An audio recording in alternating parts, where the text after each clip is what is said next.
Salut Christelle, je suis Bonjour Julien. ravi d'être avec toi. Est-ce que tu peux commencer par te présenter, s'il te plaît? Donc je suis Christelle Augeant, je suis éco-conseillère en immobilier depuis 1 an et demi, mais je travaille dans l'immobilier depuis maintenant 6 ans. Et donc j'aide en fait et j'accompagne les personnes qui souhaitent acheter ou vendre une maison, un bien immobilier en tout cas, puisque du coup j'ai aussi une double casquette dans la partie décoration d'intérieur. Donc mon idée c'est vraiment de les accompagner au maximum dans leur projet immobilier. D'où la formation avec Casam. Ok, donc est-ce qu'on peut dire que tu as déjà une petite spécialisation sur cet aspect travaux? Oui, mon idée c'était vraiment en fait de creuser cette partie rénovation énergétique. Ouais. Je suis sur Gif-sur-Yvette et ses alentours. On a beaucoup de maisons qui sont donc considérées comme des passoires énergétiques. Donc mon idée, au-delà des travaux de décoration et d'aménagement d'intérieur, c'était d'aller plus loin pour pouvoir effectivement encore mieux accompagner mes clients et avoir une différenciation par rapport peut-être à d'autres personnes, d'autres professionnels de l'immobilier. Donc là aujourd'hui on est dans une maison Mhm. donc en Essonne, proche de Gif-sur-Yvette, Oui, une maison que tu as vendue. oui. Je voudrais savoir un petit peu, que tu nous dises comment tu es venu à rencontrer les vendeurs, comment est-ce qu'ils sont venus à te solliciter et quand est-ce que c'était, comment ça s'est passé? Alors, ce sont des vendeurs que j'ai rencontrés via une recommandation qui m'a été faite. Je les ai rencontrés il y a un peu plus de 2 ans maintenant et ils voulaient faire une estimation de leur maison, un avis de valeur, parce qu'ils avaient le projet de partir en retraite sur la région angevine. Et donc, on a fait une première estimation qui a été faite dans un temps qui n'était pas encore pour eux de la vente. Ok. Et 6 mois après, grosso modo, ils m'ont dit, bah, écoutez, ça y est, on a enfin trouvé notre maison. Ok. Donc, on a envie de vendre cette maison pour pouvoir acheter effectivement celle qu'ils convoitaient donc sur la ville d'Angers. Ok, donc là, démarrer la partie mise en vente, ou est-ce que c'était déjà amorcé cette partie Alors mise en c'était pas du tout amorcé. Du coup, on a eu pas mal de discussions, notamment sur l'exclusivité. Alors ce qui est important de peut-être de consigner, c'est qu'entre la première estimation et la mise en vente, donc il y a eu 6 mois, vente? et entre-temps j'ai été formée chez Casam. Ok, Et ça c'est important en fait, puisque du coup quand j'ai fait la première estimation, je n'avais pas peut-être cette notion de rénovation énergétique, en tout cas de DPE, ouais, plus que ça, plus que n'importe quel, je dirais, agent immobilier. Et en fait, la problématique que ça a posé, c'est que quand j'ai fait cette estimation, on s'est basé sur l'ancien diagnostic qui était D, d'accord. et la maison ayant été complètement rénovée, on ne s'est pas posé la question de savoir si on était encore en D et est-ce que c'était mieux ou moins bien. Et quand on a fait la mise en vente, bien évidemment, on a fait passer un diagnostiqueur. Et là, mauvaise surprise, on s'est retrouvé avec un DPE E. Et clairement, on le sait maintenant, la note DPE a un impact sur le prix. Et moi, forcément, j'avais fait une estimation plutôt sur un bien qui était en D et pas forcément sur un bien qui était en E.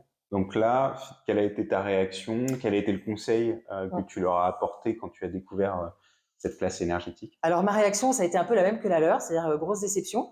Tout de suite, je leur ai dit ça allait être compliqué, mais il fallait tester. Comme ils n'étaient pas forcément non plus très pressés de vendre, ils se sont dit tant pis, on va tester quand même avec un DPE au Mhm. prix que j'avais indiqué. Est-ce qu'à ce moment-là, tu leur as parlé de cette formation et des services que tu pouvais leur apporter pour les rassurer face à ce DPE? Oui, alors j'ai parlé de ça, mais plutôt côté acquéreur. C'est-à-dire que je leur ai dit, bah, écoutez, voilà, moi j'ai fait une simulation sur donc l'outil Casam, et Mhm. voilà comment je vais accompagner les acquéreurs. Ok. Je vais leur dire, bah voilà, il y a ça à faire comme travaux, combien ça coûte, les aides, ce qui permettait effectivement, ce qui les a rassurés aussi, et ce qui m'a permis aussi d'avoir une exclusivité, bien évidemment, parce que Ok. j'étais capable d'accompagner les acquéreurs et d'expliquer du coup les travaux qui seraient nécessaires pour que la maison monte peut-être en A, en B, enfin plutôt en B ou en C d'ailleurs. Ma première approche a été celle-ci. Comment est-ce que tu t'es dit, c'est pas l'intérêt de l'agent immobilier que de faire des Mmh. travaux aux vendeurs, Ouais. ça allonge les délais. Comment est-ce qu'à un moment tu t'es dit, c'est plutôt aux vendeurs que je vais proposer de réaliser quelques travaux? Qu'est-ce qui t'a amené Mmh. à cette conclusion? Alors, ce qui m'a amené à ça a été assez simple, c'est que j'avais très peu d'appels alors que la maison était magnifique. Ok. Complètement rénovée, décoration contemporaine. Ok. Sauf que c'est qu'à un moment donné, il y avait un vrai sujet. Ok. Et le peu de visites que j'ai eues, c'était plutôt une population de jeunes actifs Mhm. avec 1 ou 2 enfants. Je leur ai posé un petit peu des questions de comment ils faisaient leurs recherches, Ouais. en fait, Ok. via notamment des sites de publicité et d'annonces. Mhm. Et ils m'ont dit, bah écoutez, nous, normalement, on ne va pas en dessous du dé. Ok. Donc c'est là où j'ai eu un déclic, où je me suis dit, mais attends, peut-être que je loupe en fait finalement beaucoup Mhm. d'appels Ok. parce que les gens ne cherchent que de A à D Mhm. sur des maisons qui sont propres comme celle-ci. Donc j'ai commencé à en parler effectivement avec les propriétaires Et je leur ai dit, écoutez, peut-être que c'est pas aux acquéreurs de faire certains travaux, peut-être que c'est aux vendeurs. Et est-ce que on peut contacter Casam pour Mhm. voir ce qui peut être fait à un moindre coût et avec un meilleur impact sur la note DPE. Lorsque tu décides donc de parler de la conciergerie Casam, il s'est donc passé quelques mois. Mhm. Euh, Comment est-ce que tu l'as utilisé à des fins de relations commerciales Mm. pour apporter du service à tes vendeurs? Donc très clairement, en fait, on a identifié assez rapidement qu'il fallait peut-être faire des travaux, mais c'est vrai que pour des clients, faire des travaux, ça veut tout et rien dire. Donc en fait, je me suis servi de la conciergerie Casam, donc j'ai utilisé le simulateur, j'ai cliqué sur le petit encart destiné donc à prendre un contact. J'ai mis évidemment, j'ai rempli le formulaire, hein, tout Mhm. bêtement, j'ai mis tous les documents qu'il fallait, et puis Casam a directement donc contacté mes clients. Et l'idée, c'était de travailler vraiment en équipe. Et c'est ce que j'ai apprécié aussi chez Casam, c'est qu'effectivement, il y a quelqu'un donc qui s'est déplacé. Concrètement, avec tout ce que j'avais envoyé, il y avait deux scénarios possibles. Mhm. Il y avait un scénario où on isolait, on mettait de la VMC, et un autre scénario où on parlait de pompe à chaleur. On a fait un rendez-vous commun et on a identifié un axe prioritaire qui était aussi important pour moi commercialement parlant, pour deux raisons.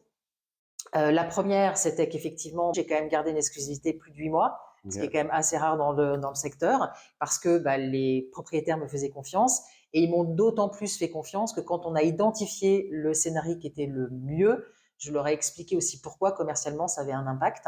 Ok. Donc le scénario qu'on a privilégié, c'était la pompe à chaleur en mettant des splits au niveau des étages Mhm. pour avoir aussi un confort d'été. Et moi, ça me permettait d'avoir un argument supplémentaire pour ne pas baisser le prix. On est dans une maison qui est déjà isolée, Oui. mais qui souffrait de deux éléments. Le premier, c'était le chauffage électrique et le mur du garage, donc qui fait la séparation entre la pièce de vie et le garage, qui était Mm. donc non isolé. Et donc, en effet, ces deux options, on les a envisagées. Bien sûr, nous, chez Casam, on a toujours pour priorité de favoriser d'abord l'isolation et la ventilation. Exactement. Et il se trouve que dans cette maison, moi, j'ai fait l'analyse, Guillaume s'est déplacé, et on a constaté que l'installation d'un système de ventilation avec un moteur de ventilation était extrêmement coûteux, Coûteuse. nécessitait de faire passer des gaines dans toute la maison, donc de faire des coffrages et donc de faire de la peinture. Voilà, c'était clairement pas dans l'optique d'une vente. Ouais. Alors que pour la pompe à chaleur, on avait cette possibilité de mettre en place donc une unité extérieure avec 4 splits, ce qui permettait d'avoir peu d'impact en termes visuels sur la façade de la maison Mm. et un coût de rénovation qui était relativement raisonnable, parce qu'on Tout à était fait. autour de 7 000 euros Exactement. pour passer d'une classe énergétique E à une classe énergétique C. Et c'est ce qui a beaucoup plu aux clients, c'est cet accompagnement et ces explications en fait Mmh. qu'ils ont eu tout au long en fait du processus. Quand Guillaume leur a expliqué que là, si on mettait des splits, commercialement, on intéressait plus les clients parce que la climatisation, c'est quand même quelque chose qui est de plus en plus demandé. Mmh. Et deux, on avait quelque chose de très propre. Ouais, À un coût, effectivement, comme tu le disais, qui était raisonnable, qui est de ouais, 7 000 euros. Donc forcément, ils ont tout de suite adhéré. ok. Et le deuxième point qui leur a beaucoup plu, c'est que vous avez réussi à leur trouver des artisans qui ont travaillé quand même un mois d'août. Donc ils se sont dit, bah, on fait les travaux à une période qui est très calme Mmh. et on pourra reprendre évidemment très rapidement la commercialisation derrière, ce qui les a rassurés en termes de timing. Je le rappelle et je leur explique, notre rôle dans Mm. ce cas-là, c'est donc d'intervenir comme un assistant à maîtrise d'ouvrage, donc un assistant du professionnel de l'immobilier et du vendeur. Et donc, le rôle a été bien sûr d'identifier les travaux qui permettent de gagner ces deux classes énergétiques, de réaliser une spécification technique, parce qu'en fait, pour gagner deux classes énergétiques, il faut bien sûr avoir un devis qui comporte des spécifications. Mm. Ici, sur la pompe à chaleur, on travaille sur ce qu'on appelle le scope, qui permet donc de bonifier le DPE. Et donc, on a été jusqu'à solliciter des entreprises qui avaient un cahier des charges extrêmement précis pour Mm. établir des devis et faire l'intermédiaire avec les propriétaires. Et en tout cas, pour eux, ça s'est très bien passé parce Mmh. que, ils ont trouvé que le chantier était bien mené. Okay. Il y avait beaucoup de communication. Okay. Le chantier était très propre tout le temps. Ils ont apprécié la sérénité, Okay. en tout cas, du déroulé des travaux pendant ce mois d'août. Il y a eu une réflexion sur la manière dont on passait donc les conduites de gaz Oui. frigorigène, de manière à faire les choses la plus propre possible et continuer à valoriser le bien dans le cadre d'une vente. Est-ce que tu peux en parler un petit peu? Alors effectivement, l'avantage, c'est qu'il y avait des combles qui étaient aménagés, mais on a en fait des soupentes où ils ont créé des grands placards. Et ce qu'ils ont apprécié dans la démarche, en tout cas de l'artisan et Casam, c'était de se dire, on va essayer d'optimiser les passages derrière en fait ces placards pour que du coup il n'y ait aucune incidence visuelle. Ouais. Et donc ça, ils ont énormément apprécié. On n'a pas de goulotte. Ouais. On a juste des choses qui descendent, mais à hauteur, en fait, juste au-dessus des splits. Donc, on ne voit absolument rien. Donc, il n'y a pas eu de travaux de peinture à faire. Ouais. Il n'y a pas eu de changement par rapport à l'aspect visuel. Et ça, c'était quelque chose qui leur importait beaucoup. Donc, il y a un travail d'intégration visuelle et donc de pouvoir, il y a une partie qui était de la toiture qui était un petit peu découverte pour pouvoir passer les conduites de gaz frigorigène de manière à permettre cette intégration la meilleure possible. Est-ce que tu peux nous dire en quoi cet accompagnement que tu leur as fourni, cette formation, ce label d'éco-conseiller a permis dans ce cas précis voilà, de créer une confiance avec tes vendeurs? Clairement, le fait que je m'investisse beaucoup, le fait que je donne quelque chose, ou que je fasse quelque chose, ou que je conseille quelque chose de différent par rapport à d'autres, clairement, ça a créé une confiance qui fait que, un, on se disait tout, et deux, je leur ai évidemment prouvé, entre guillemets, que pour 7 000 € de travaux, on n'avait du coup pas besoin de baisser le prix de la maison, parce qu'il y avait aussi cette question-là. À un moment donné, ils s'attendaient à un prix par rapport à la maison qu'ils achetaient de l'autre côté, donc il y avait une contrainte financière. Et ça, ils se sont dit, je ne pense pas qu'il y ait un autre agent immobilier qui aurait été capable de faire ça, en fait. Donc évidemment, c'est pour ça que j'ai pu garder mon exclu pendant 8 mois. Et le fait qu'on ait changé de notes énergétiques, par rapport à tous les comptes rendus que j'avais de ces familles de jeunes actifs qui ne cherchaient que de A à D, forcément, la maison étant passée en C, dès qu'on a repris la vente, ça devait être à peu près la 3e semaine de septembre, on a démultiplié les visites et on a vendu du coup très rapidement. Et moi, j'ai tout de suite vu la différence sur le nombre de visites et le nombre d'appels que j'avais, qui était exponentiel. En 4 mois de commercialisation au départ, 3 mois et demi, j'ai eu peut-être qu'une dizaine d'appels. Là, j'en ai eu plus d'une quinzaine en 3 semaines. Et puis, c'est surtout que quand on est tombé après sur les bonnes personnes, bah, tout de suite, elles étaient ravies d'avoir une maison où il n'y avait pas de travaux réellement à faire, où il y avait la climatisation. Et du coup, le fait d'être rassuré par rapport aux travaux qui avaient été faits aussi, parce que du coup, bah, il y a des factures de professionnels, ça les a rassurés pleinement en fait sur l'achat de leur maison. J'en profite pour rappeler que la conciergerie Casam, c'est un guichet unique qui va permettre aux propriétaires vendeurs ou aux acquéreurs donc de bénéficier d'un montage des aides sur les aides, notamment les aides MaPrimeRénov' ou les aides C2E. Aussi, on est en capacité d'aller solliciter des offres de crédit pour pouvoir financer ces travaux, que ce soit du crédit de type éco-PTZ, donc des prêts à taux zéro, ou des crédits à la consommation, un crédit personnel. Donc c'est une capacité avec le simulateur de pouvoir à la fois réaliser ce dossier d'aide et en parallèle de pouvoir solliciter, identifier, calculer les financements pour rendre ce projet possible. À la fin de ce projet, il y a le diagnostiqueur qui est venu réaliser le DPE de fin de travaux. Et donc, ce DPE est donc passé en C. Ça fait également partie de notre offre, de pouvoir offrir un parcours clé en main, aide, financement, DPE de fin de travaux, avec cet accompagnement. En tant qu'éco-conseillère immobilière à qui on travaille depuis quelques temps maintenant, tu bénéficies d'un label premium parmi nos éco-conseillers immobiliers. Est-ce que tu peux nous expliquer en quoi est-ce que ça t'est utile aujourd'hui et quels sont les services dont tu bénéficies? Déjà, bon, l'accompagnement Casam, je dirais entre guillemets classique, mais c'est vrai qu'on va un petit peu plus loin. Moi, je bénéficie effectivement d'un accompagnement avec quelqu'un qui va venir chiffrer en fait ces travaux qui ne sont pas que de la rénovation énergétique. Et ça me permet en amont, le jour où j'ai des acquéreurs qui disent ah oui, il y a encore quand même pas mal de travaux. Ok, ben voilà combien ça coûte. Et ça permet à des acquéreurs de beaucoup mieux se projeter dans un achat. Et ça permet aussi, d'ailleurs, à un courtier aussi de se projeter. C'est-à-dire qu'on peut avoir des gens qui ont beaucoup d'apports et un courtier qui va dire, bah non, gardez ça peut-être pour les travaux. Faites effectivement avec Casam la partie PTZ parce que moi, je ne fais pas. Mais en tout cas, ça permet d'avoir quelque chose de beaucoup plus global et d'avoir une approche rassurante pour les acquéreurs. Est-ce que ça, tu le valorises, tu commences à le valoriser auprès des vendeurs dans le cadre des rendez-vous de prise de mandat? Est-ce que tu leur décris ce niveau de service que tu es capable de leur apporter, que peut-être tes concurrents ne seront pas en mesure de l'apporter. Est-ce que Ouais. voilà, quelle est la démarche finalement un peu commerciale que tu vas mettre en place pour les sensibiliser sur ces aspects-là? Mais moi, ma démarche, c'est de travailler qu'en exclu. Donc, si je veux travailler qu'en exclu, il faut être différent des autres. Si on veut être différent et avoir une exclue, il faut savoir accompagner ses clients. Il est évident que si j'étais en mandat simple, je ne ferais pas tout ça, parce que tout ça, c'est du temps. Et on le sait, le temps, c'est de l'argent. Donc, si on est capable de donner ça en fait à nos clients, de leur expliquer ce qu'on va leur apporter comme service différenciant, bien évidemment, derrière, ils vont avoir tendance à nous faire déjà beaucoup plus confiance et à nous donner une exclue. Pour finir, est-ce que tu as des exemples où ton expertise, de manière plus générale, en dehors de ce bien, t'a été utile pour prendre des mandats, peut-être voilà, créer de la confiance auprès d'acquéreurs qui achetaient une maison et qui en avaient une autre à vendre? Oui, bah, tout récemment, une maison qui est évidemment classée F, donc avec beaucoup de travaux rénovation énergétique, mais pas que.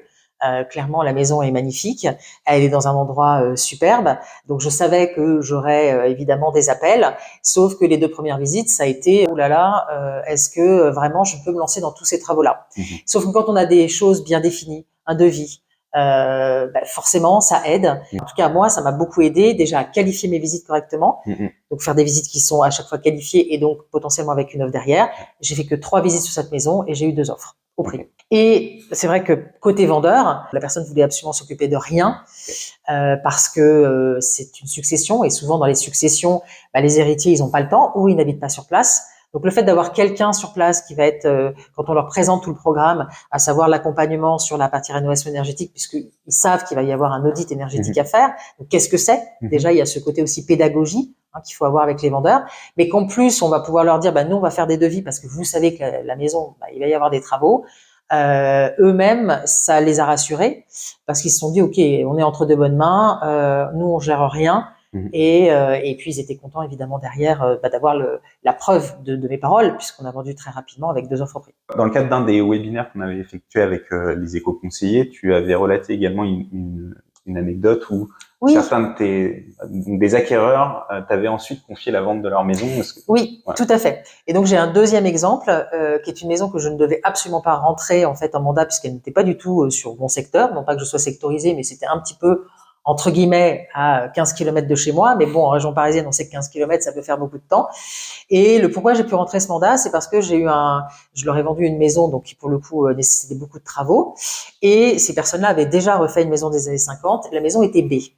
Et quand elles m'ont dit que leur maison était B, j'ai eu les yeux clignotés en me disant mais waouh, moi j'adorerais avoir des mandats en B parce que ça se vend beaucoup plus vite, on le sait.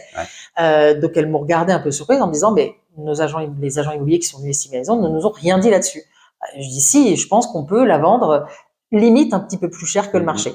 Et donc effectivement, j'ai pu rentrer le mandat comme ça. De façon assez simple finalement. Et pareil, on l'a vendu en un week-end et j'ai eu 3 offres au prix. Voilà, donc un éco-conseiller immobilier, c'est aussi un conseiller immobilier qui est capable d'estimer ce qu'on appelle la valeur verte, donc de valoriser un bien qui a fait l'objet de travaux soignés. Et donc ça, c'est une des plus-values. Donc se spécialiser sur les biens avec travaux, c'est aussi être en capacité de développer une expertise pour parler des biens sur lesquels il y a déjà eu des travaux et expliquer la valeur que ça a, pouvoir acheter un bien performant énergétiquement. Exactement. Et c'est vrai que les personnes qui ont acheté cette maison, donc comme c'était que des offres au prix, on a pris évidemment le meilleur financement. Il se trouve qu'eux-mêmes avaient effectivement un bien à vendre qui nécessitait des travaux énergétiques. Alors pour la petite histoire, cet acquéreur travaillait au ministère de l'écologie. Donc elle était très sensible en fait à ce sujet-là, et du coup j'ai eu la vente de l'appartement également. Donc ça a été vraiment une vente en cascade sur 3 niveaux. Incroyable. Voilà. Cette réussite, tu la dois à cette volonté d'accompagner, une proximité avec tes clients, une volonté de leur apporter toujours le petit truc en plus, le petit conseil en plus. J'ai envie quand même de conclure et de se dire que il est clair que cette formation t'a apporté, en tout cas, peut-être plus qu'une formation. Tu peux peut-être nous dire, parce qu'il y a un aspect formation d'un côté, et puis un aspect, en effet, on vous met en avant ce label éco-conseiller immobilier. En fait, oui. Alors déjà, la formation, moi, j'aime bien avoir des choses structurées parce que je trouve que on se sent peut-être plus légitime en fait à parler d'un sujet quand on a été formé, clairement. Effectivement, le fait d'avoir ce label et d'avoir accès du coup à des logiciels, parce que c'est ça aussi qui fait toute la différence. Le fait de pouvoir éduquer des vendeurs ou des acquéreurs, parce que ce n'est pas que les vendeurs finalement, d'avoir un discours rassurant. Forcément, moi, ça m'aide au quotidien. Donc oui, c'est un label. Moi, je le conseille à tout le monde d'ailleurs, à tout le monde autour de moi, parce que de toute façon, la partie rénovation énergétique, c'est l'avenir de nos enfants. Donc, il faut savoir de quoi on parle. Il faut être accompagné avec justement ces simulateurs qui sont vraiment ultra bien faits et très faciles d'utilisation. Moi, j'avais l'occasion d'ailleurs de faire une démonstration avec un client qui voulait comprendre et il était scotché. Et pourtant, je suis arrivée avec une estimation à la base qui était beaucoup plus basse que ce qu'il pensait. Et quand je lui ai expliqué tous les travaux qu'il y avait à faire, il m'a dit, OK, je comprends. Et donc, en prospection, tu l'utilises? Ouais, selon l'appétence, en fait, des personnes que j'ai en face de moi, selon aussi l'avis de valeur que je fais. C'est sûr que si je fais un avis de valeur très bas, il faut que je sache l'expliquer. Il faut le justifier. Pourquoi? Mon voisin, il a vendu ce prix-là et moi, je vends ce prix-là. Parce que, voilà, votre maison, potentiellement, elle va être F ou G. Donc, il y a des travaux à faire. Et voilà combien ça va coûter aux acquéreurs. Donc, on peut mettre un prix élevé, mais si on vend pas, quel est l'intérêt? Bien sûr. Voilà. Ok, donc formation rentabilisée, oui, le temps passé à 100%. À 100%. Je suis ravi de te compter parmi nos éco-conseillers immobiliers, éco-conseillères immobilières. J'espère qu'on aura d'autres projets à réaliser ensemble. J'espère aussi. Voilà. Normalement, voilà, on en a encore peut-être un qui va arriver et j'en suis très contente. Super, merci Christelle. Merci Julien, merci beaucoup.